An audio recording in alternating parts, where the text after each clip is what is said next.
It was almost 2 in the morning. The streets of Catalina foothills were quiet. The kind of quiet that only happens in a small, peaceful neighborhood tucked against the edge of the Sonoran Desert in Tucson, Arizona. The kind of quiet where neighbors trust each other. Where people leave their porch lights on and sleep with their doors locked, but their hearts at ease. Inside one home on that still January night, an 84-year-old woman was asleep. Her name was Nancy Guthrie. She had lived a full life. A good life. A life built around family, faith, and community. She was a mother of 4. A grandmother. A woman of deep religious conviction who never missed Sunday church. She took her medication every morning. She kept her pacemaker connected to her phone so doctors could monitor her heart remotely. She was a woman with a routine, a rhythm, a life that made sense. And then, at 1:47 in the morning, everything changed. A doorbell camera mounted outside her front door recorded something. A figure. Standing at her door. This was no ordinary visitor. This person was dressed in all dark clothing. He wore a ski mask pulled tight over his face. He had gloves on his hands. He was carrying a backpack, an Ozark Trail hiker pack, the kind you can pick up for less than $30 at Walmart. Around his waist, investigators would later notice, a gun holster. He stood approximately 5 feet 9 inches tall. Average build. And he moved with purpose. He was not there by accident. He was not a confused neighbor. He was not someone who had the wrong address. He was there, for Nancy. Within moments of appearing on camera. He did something calculated. Something deliberate. He reached up, and disconnected the doorbell camera.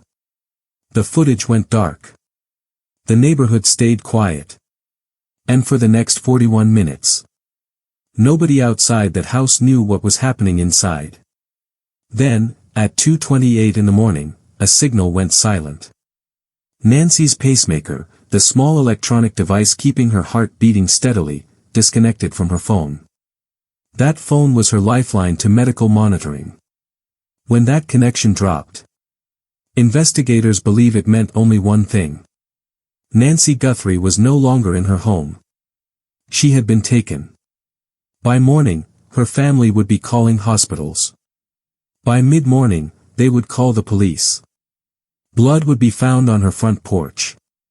A black glove would be discovered 2 miles from her home. And a case that would shake the nation to its core would begin to unfold, layer by chilling layer. This is not just the story of one missing grandmother. This is the story of a family shattered by silence. A community flooded with fear. A law enforcement system stretched to its limits. And an internet culture that turned a real missing person case into a spectacle. Sometimes helping. And sometimes doing serious damage. This is the story of Nancy Guthrie. And we are going to tell it, with the honesty, detail, and respect it deserves. Before we talk about the masked man. Before we go deeper into the investigation. Before we talk about the online firestorm and the unanswered questions. We need to stop. We need to know who Nancy Guthrie actually was. Because it is very easy in cases like this, especially once they go viral, for the victim to become a character. A symbol. A name attached to a mystery. And Nancy Guthrie deserves far better than that. She was a real person. A living, breathing human being with decades of memories, relationships, and a personality that the people who loved her will never forget. Nancy Guthrie was 84 years old at the time of her disappearance. She lived alone in the Catalina foothills neighborhood of Tucson, Arizona. For those who don't know Tucson, the Catalina foothills area sits at the base of the Santa Catalina Mountains. It is a beautiful part of the city, quiet, elevated, with views of the desert stretching out below. It is the kind of neighborhood where people put down roots, and stay for decades. Where neighbors know each other's names, and notice when something is out of place. Nancy had lived there for years. Her home was her sanctuary. Her independence was something she valued deeply. At 84, she was still living on her own. Still managing her daily life. Still showing up for the people she loved. That independence mattered to her. And it mattered to her family, too. They respected it. They supported it. They helped where they could, without taking it away from her. Now, if you have spent any time watching American morning television, you have heard the name Savannah Guthrie. She is the co-host of NBC's Today Show, one of the most recognized faces in morning news. She is sharp, compassionate, and deeply professional. Millions of people watch her, every single weekday morning. Nancy Guthrie is her mother. That connection brought an enormous amount of national attention to this case, almost immediately. And that attention, as we will see, was both a blessing and a burden. But before the cameras turned toward Savannah, before the media coverage exploded, before the internet got involved, there was just a family. Nancy had 4 children. Her disappearance affected all of them, at the deepest possible level. She was, by all accounts, a devoted mother. The kind of mother who showed up. Who remembered things. Who made her children feel known, and loved, throughout their entire lives. She was also a woman of faith.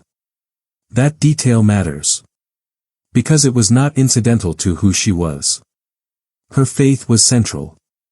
Every Sunday, Nancy went to church. That was not just a habit. That was a commitment. A reflection of something she believed in, with her whole heart. Her church community knew her. They expected her. They would later be among the first to notice. When she did not come through the doors, that Sunday morning in February. She also had a daily routine that she followed carefully. Every morning, she took medication for high blood pressure. Her pacemaker, the device implanted to keep her heart regulated, was connected to her phone through a monitoring app. This connection meant that her medical team could track her heart's activity, remotely. For an 84-year-old woman living alone, that technology was an important safety net. She was not reckless. She was not careless. She was a woman who took her health seriously, maintained her independence thoughtfully, and lived a life surrounded by love. Her daughter Annie was close with her. On the evening of January 31st, the two of them had dinner together. Just a normal family dinner. The kind of evening that happens thousands of times a year in millions of families across this country. And you never think twice about it. Until it becomes the last normal evening you can point to. After dinner, Nancy's son-in-law Tommaso Cioni drove her home. He dropped her off at her house, at approximately 9:50 in the evening. She went inside. The night seemed normal. There was no reason to worry. That was the last time any member of her family saw her, in person. The community around Nancy also knew her well. She was not a recluse. She was not isolated. She was a presence in the lives of the people around her. Neighbors. Church members. Friends who had known her for years. These were the people who would rally around her family. In the days and weeks after her disappearance. These were the people who would share tips, spread awareness, and pray for her safe return. What happened to Nancy Guthrie struck this community hard. Not just because she was famous by association. Not just because the case was dramatic. But because she was one of them. She was a neighbor. A fellow churchgoer. An older woman, who mattered. And she was gone. No goodbye. No explanation. No warning. Just, gone.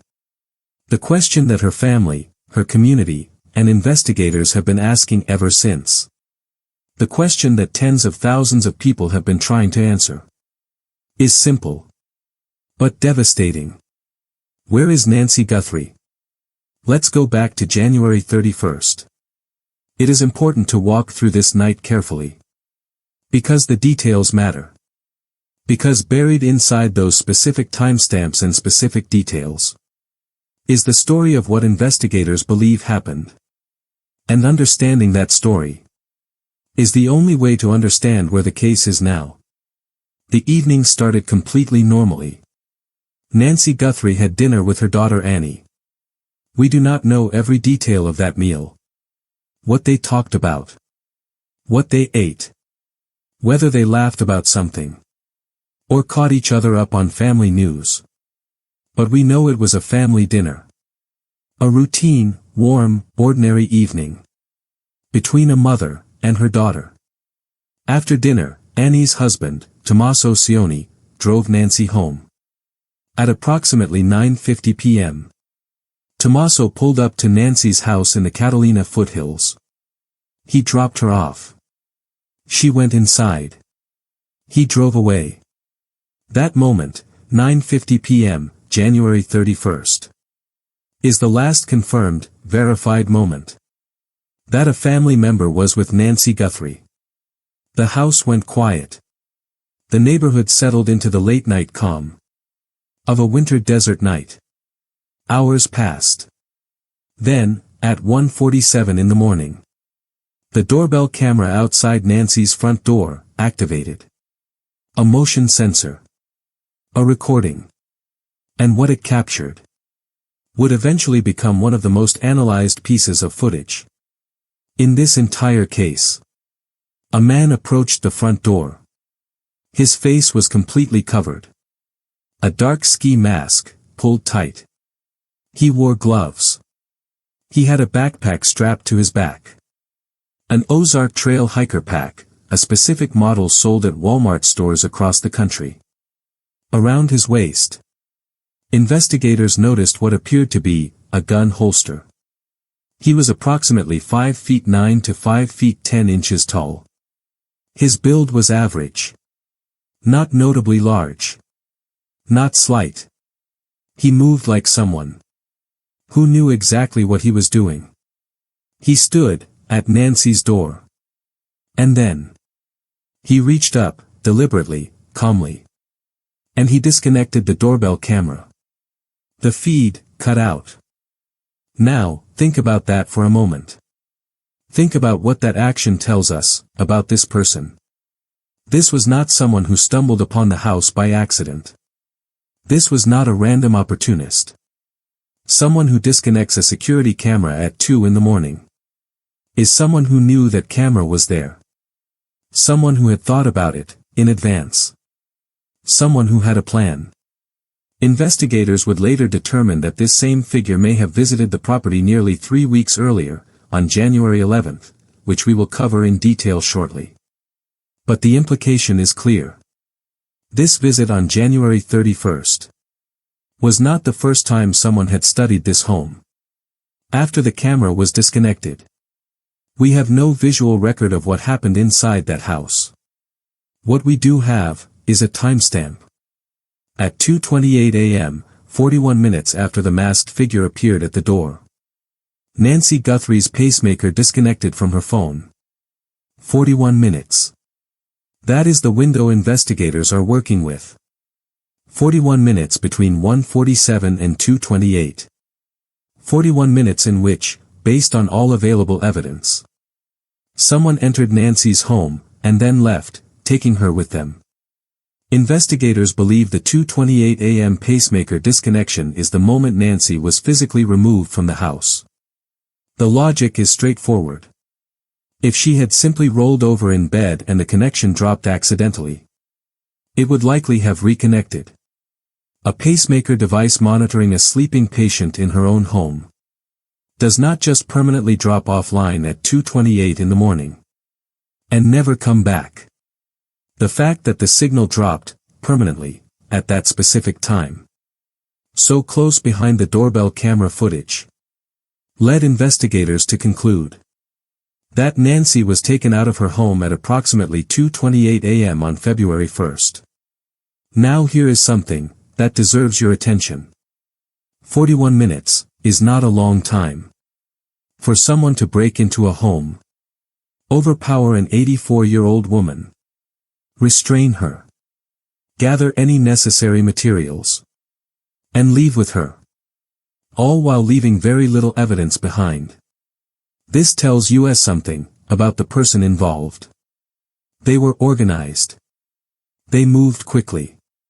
They had thought through what they were going to do, and how they were going to do it. This was not a chaotic, impulsive crime. This had structure. This had preparation. When the sun came up on February 1st, nothing looked unusual from the outside. The quiet neighborhood was still quiet. Nancy's house looked like it always looked. But Nancy did not appear at her church that morning. Her church community noticed. This was a woman who was there every single Sunday. Her absence was not something that blended in. People who knew her, who had sat beside her in those pews for years, knew that something was wrong. Her family was contacted. And when they reached her house, and found no sign of her inside, no Nancy, no explanation, nothing where it should have been, they called law enforcement. And that is when investigators found it. On Nancy's front porch. A small amount of blood.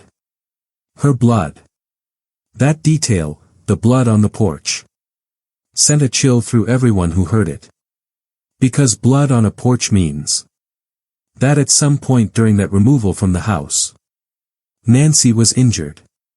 Whether that happened inside the house and she was carried out across the porch, whether it happened at the threshold as she was removed. Investigators have not publicly specified exactly how the blood got there. What they have said is that it is her blood, confirmed through forensic testing. And it was on the outside of her home. On the porch. Which means she was taken out.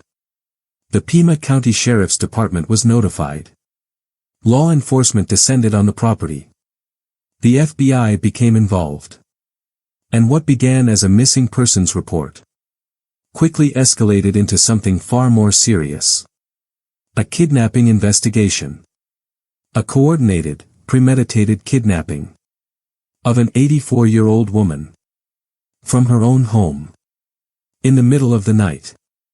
The days that followed were a blur of forensic processing, community alerts, media coverage, and the slow, agonizing wait for information that Nancy's family would come to know too well.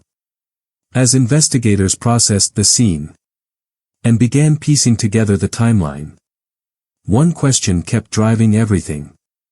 Who was this man? Who stood at that door at 1:47 in the morning? Covered his face.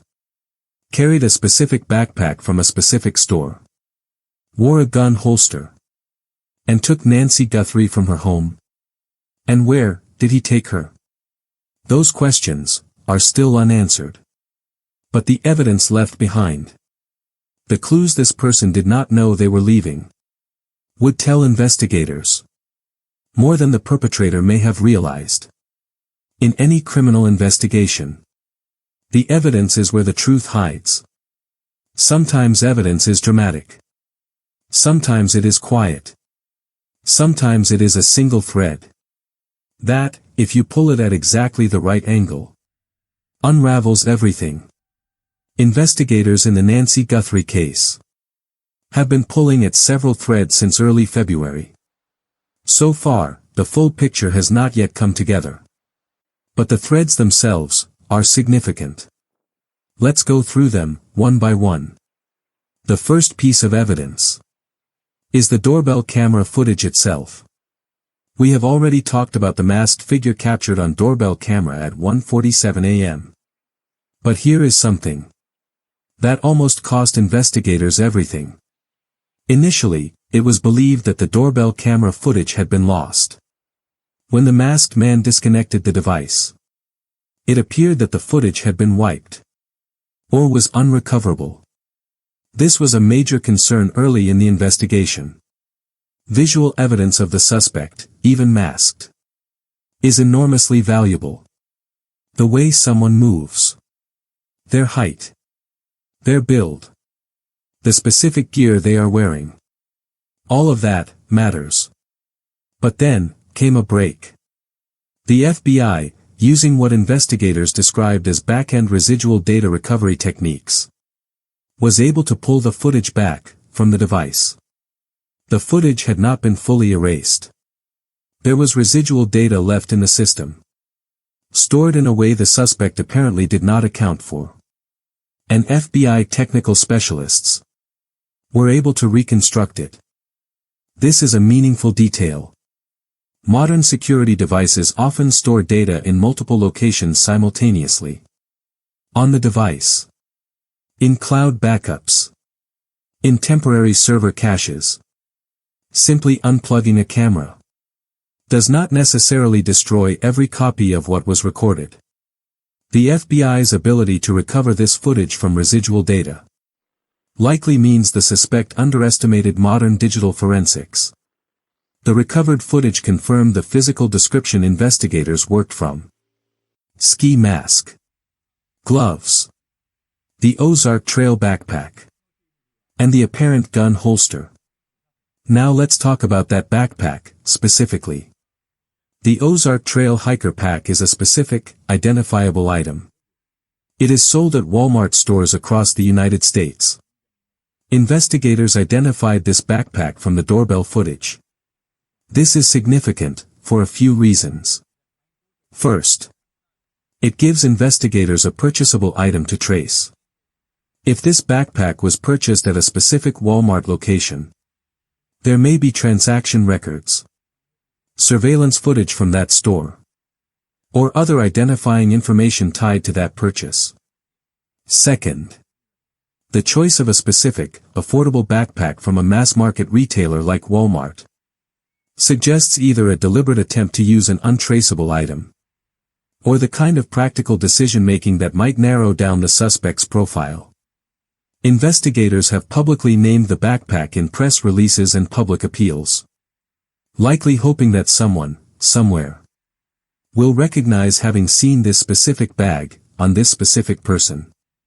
But the most important piece of physical evidence in this entire case may be a single black glove.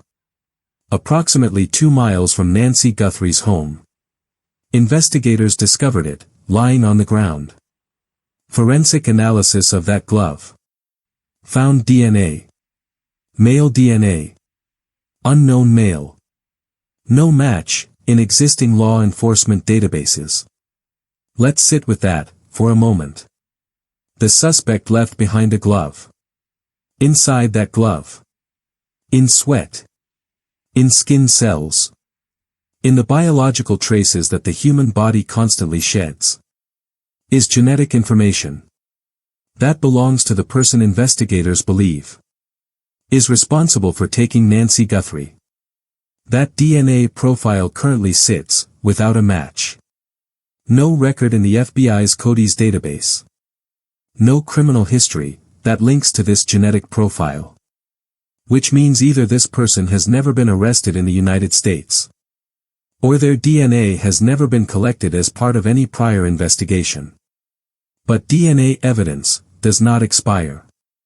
The moment this person appears in any system, the moment their genetic profile is run for any reason, there will be a match. And that match will tie directly back to this case. Investigators are confident in this piece of evidence. It is a solid forensic anchor in an otherwise evidence-light case. Then there is the blood on the porch. As mentioned earlier, drops of Nancy's blood were found outside her front door. This confirms that she was physically injured at some point during the abduction. Forensic analysts confirmed the blood belonged to Nancy. The specific location, on the porch, outside the front door, suggests the injury occurred either inside the home, and she was carried out, or the injury happened at the threshold itself, as she was removed. This is not a massive amount of blood. It was described as drops. Not a large pool. But it is present. It is hers. And it confirms that she left her home through that front door, under circumstances that caused her physical harm. And then, there is perhaps the most chilling detail in the entire investigation. Investigators believe the suspect visited Nancy's property nearly 3 weeks before the abduction. On January 11th, 20 days before he returned on January 31st. Someone appears to have conducted surveillance of Nancy's home. A scouting trip. A reconnaissance mission. Someone studying the layout. Identifying the location of the security camera. Determining the best approach. And exit route. If this is accurate, it means the January 31st abduction was not impulsive. It was planned, over a period of weeks. The suspect identified the target, studied the location, selected their equipment, and then returned on January 31st to carry out the abduction. The level of premeditation this implies is deeply disturbing.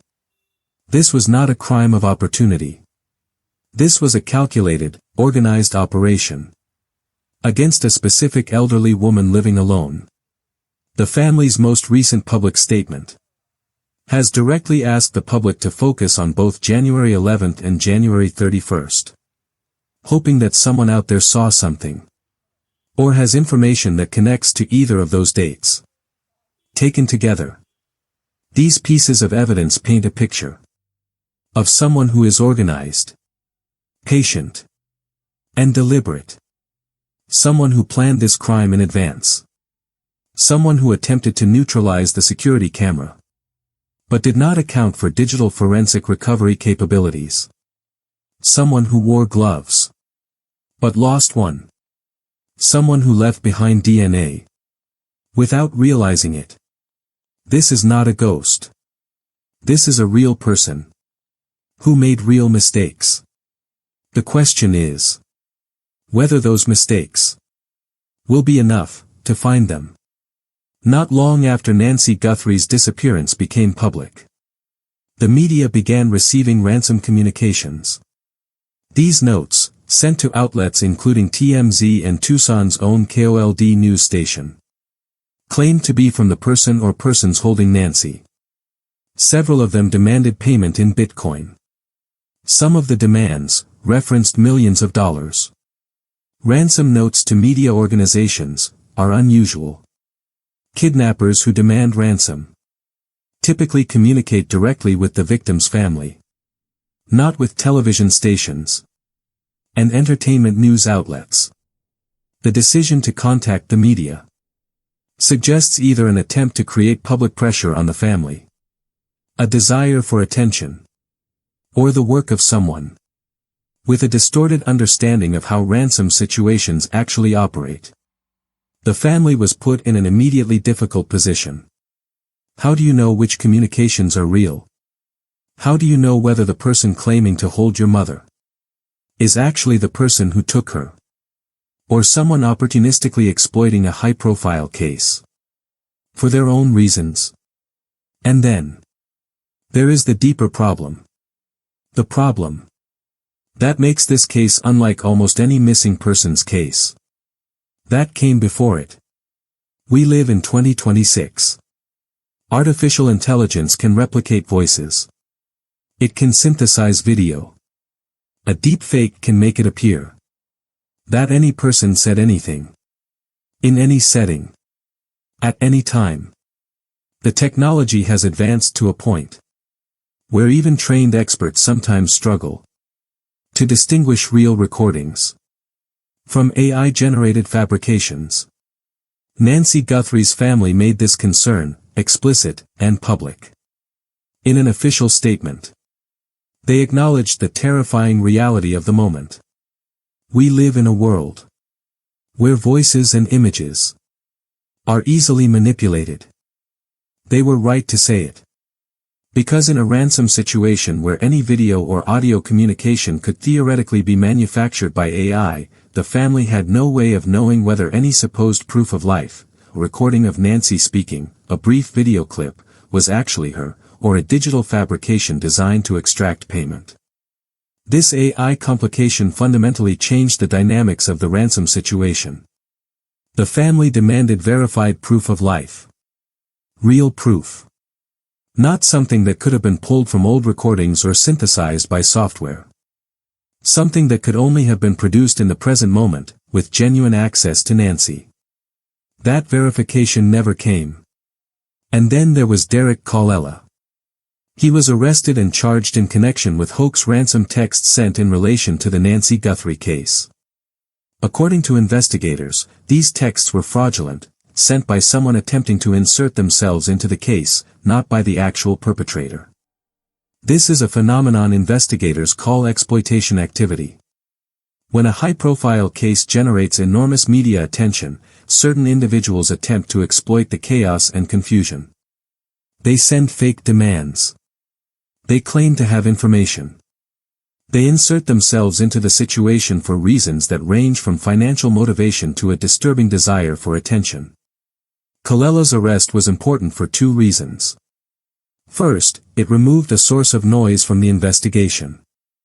Second, it sent a clear message: law enforcement was taking every communication seriously enough to investigate its origin, and fraudulent interference with a federal kidnapping investigation carries serious criminal consequences. But his arrest also raised an uncomfortable question for the public following this case. If one person had already been arrested for sending hoax messages, someone with nothing to do with the actual kidnapping, how many other fraudulent communications were circulating? How much of what investigators were chasing was real, and how much was noise generated by people with no actual knowledge of Nancy's whereabouts? The ransom landscape in this case became impossibly complicated. Real communications potentially mixed with fraudulent ones. AI technology making verification nearly impossible. A family trying to make life or death decisions based on information they could not fully trust. The Bitcoin demands themselves deserve a brief mention. Cryptocurrency has become the preferred ransom currency in modern kidnapping cases for obvious reasons. It is difficult to trace, can be transferred across borders instantly, and does not require any physical handoff that might expose the perpetrator.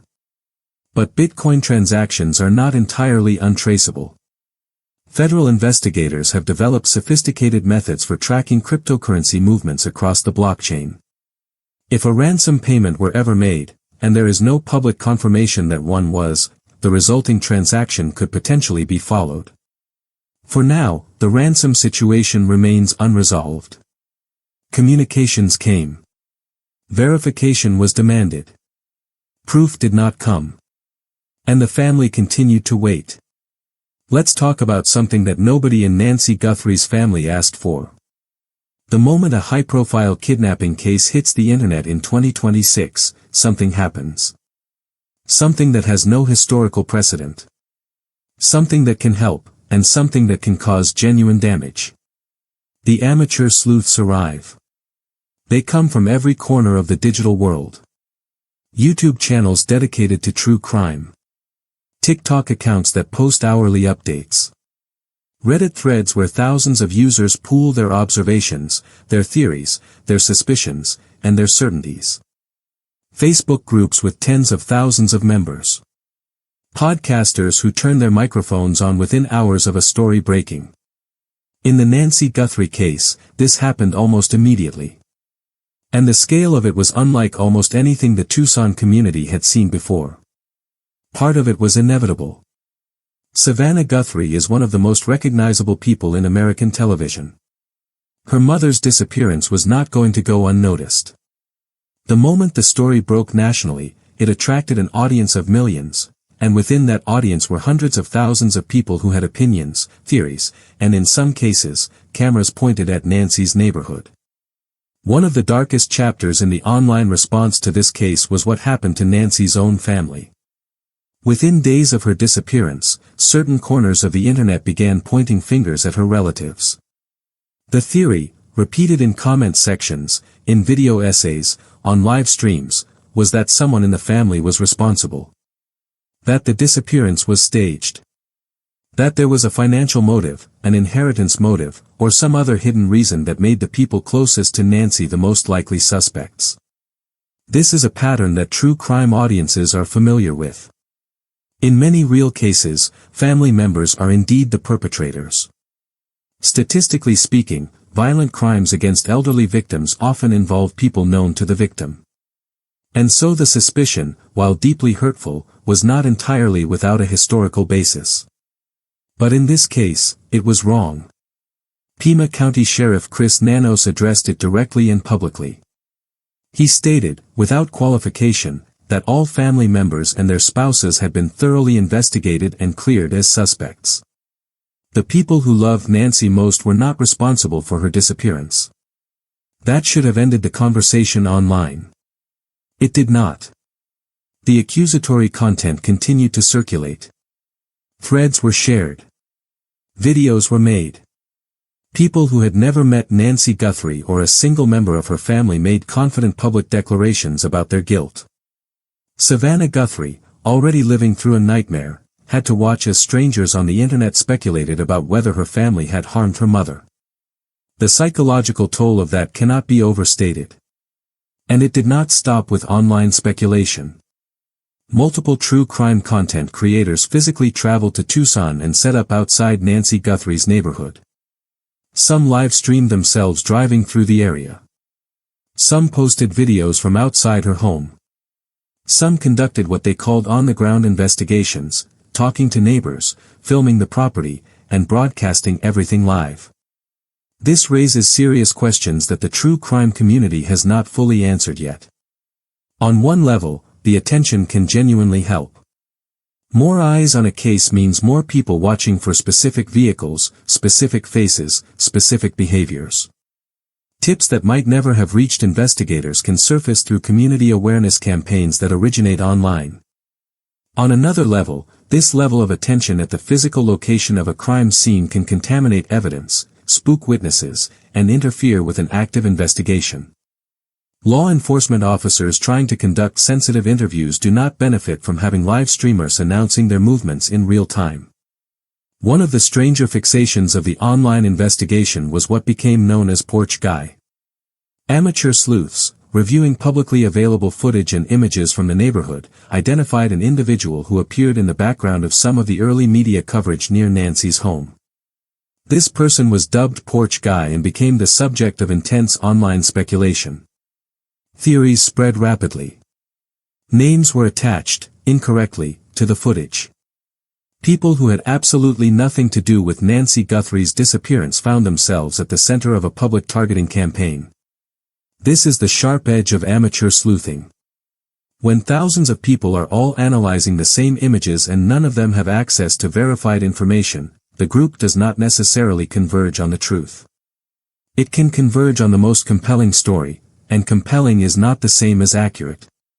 One voice that brought some credibility and structure to the online conversation was former FBI agent Jennifer Coffindaffer.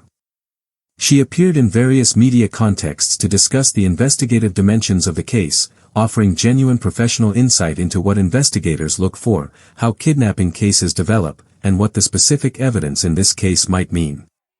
Her presence in the public conversation was a reminder that expertise matters. Not everyone who talks confidently about a case knows what they are talking about. But someone with decades of federal law enforcement experience brings a fundamentally different level of analytical rigor. This case forces a genuine conversation about the ethics of online sleuthing. Amateur investigators have solved cold cases. They have provided tips that led to arrests. They have kept public pressure on investigations that might otherwise have faded from public attention. These are real contributions. But they have also destroyed innocent people's reputations. They have contaminated investigations by broadcasting sensitive details publicly before law enforcement could act on them. They have traumatized victims' families by turning private grief into public entertainment. The question of where the line sits, between engaged, helpful public attention and harmful, invasive spectacle, is one that the true crime community is still actively debating. The Nancy Guthrie case has become a reference point in that debate. Solving a kidnapping case is hard under the best of circumstances. Investigators need physical evidence, witness cooperation, forensic processing, database searches, and, very often, a significant measure of luck. The timeline between a disappearance and a resolution can stretch from days to years. And throughout that timeline, the people in charge of the investigation face enormous public pressure to produce answers. In the Nancy Guthrie case, that pressure landed squarely on Pima County Sheriff Chris Nanos. And the situation became considerably more complicated than the investigation alone. In the weeks following Nancy's disappearance, a significant development emerged within the Pima County Sheriff's Department itself. A vote of no confidence was brought against Sheriff Nanos by his own deputies. A no-confidence vote is serious. It means that a significant portion of the law enforcement officers working under a sheriff's leadership have formally declared that they do not trust that leadership. This does not remove a sheriff from office. Sheriffs in Arizona are elected officials, and a no-confidence vote is not a legal mechanism for removal. But it is a public and official expression of institutional doubt. For families and community members already anxious about the pace of the investigation, headlines about a no-confidence vote against the leading county law enforcement officer did nothing to inspire confidence. Then there were reports of tension between the Pima County Sheriff's Department and the FBI. Federal and local law enforcement working the same case is a dynamic that produces friction in more investigations than the public realizes. Jurisdictional questions. Chain of command issues. Access to evidence. Who runs which aspect of the investigation? These are genuine structural challenges that arise when multiple agencies operate in the same space. In the Guthrie case, reports emerged suggesting friction specifically around evidence handling. One area of tension involved where certain forensic evidence would be processed, whether through an FBI lab or through a private forensic laboratory. This matters because the choice of lab affects processing timelines, chain of custody documentation, and the legal defensibility of results in a future prosecution. FBI labs have specific protocols. Private labs sometimes operate faster but may face legal challenges in court regarding certification and methodology. The public debate over which lab should handle specific evidence was not a good look for an investigation that the public was already watching closely. Every procedural wrinkle became a news story. Every reported disagreement between agencies became fuel for the community's anxiety. What should be said clearly here is this: the people working this case, at every level, in every agency, are dealing with one of the most difficult categories of crime there is. Kidnapping investigations with no eyewitnesses, limited physical evidence, and an unknown suspect do not resolve quickly. The absence of an arrest does not necessarily mean the investigation is mishandled. Sometimes it means the crime was executed by someone careful, and catching careful criminals takes time.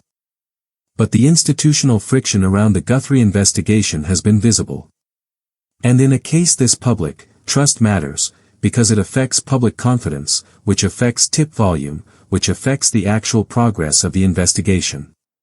As of March 2026, no suspect has been arrested. No body has been found. The investigation continues. It has been weeks since Nancy Guthrie disappeared from her home in the middle of the night. And as of this recording in March 2026, the case remains open, active, and unresolved. No suspect in custody. No body recovered. No confirmed proof of life. More than 40,000 tips have been received by investigators since the case began. Law enforcement has described this as an extraordinary volume of public engagement. And while the majority of those tips do not lead anywhere, investigators treat every credible lead as a potential thread that might connect to something real. The search continues. In early March, Savannah Guthrie gave her first formal interview discussing her mother's disappearance. She did so publicly, on the platform where millions of Americans know her face, The Today Show. What she said was not filled with polished television language. It was raw. It was real. It was a daughter speaking about her mother, from a place of fear and grief that no amount of professional composure could fully conceal. She said, "We are in agony. I wake up every night imagining her terror." That sentence deserves to be heard. I wake up every night imagining her terror. A woman who has spent her career delivering news calmly and professionally to millions of people every morning was sitting in front of a camera describing waking up in the dark, in the middle of the night, and thinking about what her 84-year-old mother might be experiencing at that exact moment. The honesty of that statement is what makes it hit so hard. In the same period, the reward fund for information leading to Nancy's safe return grew substantially. Nancy's family offered a private reward of $1 million. The FBI added $100,000 of its own. Combined, the total public reward stands at $1.1 million, one of the largest reward offers in recent memory for a missing persons case. This level of reward reflects both the family's resources and their desperation. They want answers. They want their mother. They are willing to offer substantial financial incentive to anyone who can provide information that leads to her safe return. The family's most recent public statement asked the community, specifically, to focus on 2 dates. January 11th and January 31st. Those are the dates when investigators believe the suspect either conducted surveillance or carried out the abduction. If anyone saw anything unusual on either of those dates near Nancy's neighborhood, that information matters. A specific type of vehicle. A person who seemed out of place. A car parked somewhere unusual. Someone moving through the neighborhood at an odd hour. These details, which might have seemed meaningless in the moment, could now be the difference between an investigation that stalls and one that breaks wide open. Nancy Guthrie is still missing. As of today, nobody has been arrested. Nobody has been charged. And a family is living through something that no family should ever have to live through. The complete, unexplained absence of someone they love. But cases do break. Evidence that sits silent for weeks can suddenly connect. A tip that seemed insignificant can open a door. A DNA profile that has no match today can match tomorrow when a database updates. A witness who was afraid to come forward can find the courage to make one phone call. Investigators working this case are not giving up. The FBI has significant resources committed to finding Nancy and identifying the person responsible. The reward remains in place. The public remains engaged. What keeps investigators hopeful is exactly what keeps all of us watching. The suspect made mistakes. They left a glove. They left DNA. They did not fully account for the resilience of digital forensic evidence. They may have been seen, on January 11th, on January 31st, by someone who does not yet know what they saw. Those mistakes matter. And in investigative work, mistakes eventually catch up with people. For Nancy's family, the message is simple and consistent. They want their mother home. They want the person who took her held responsible. And they are asking everyone, to take the investigation seriously, to avoid spreading unverified information that harms the family, and to focus any genuine information they have on the proper channels. If you were in the Catalina foothills area of Tucson on January 11th or January 31st and saw something unusual, please contact the FBI. Tips can be submitted by calling 1-800-CALL-FBI or online at tips.fbi.gov. The $1.1 million reward remains active for information leading directly to Nancy's safe return. This is not just a story. This is a real person. A real family. A real community in pain. And the ending has not been written yet. If you want to help find Nancy Guthrie, share this video, drop a comment below, and subscribe, because the more people who see this, the better the chances someone who knows something will come forward.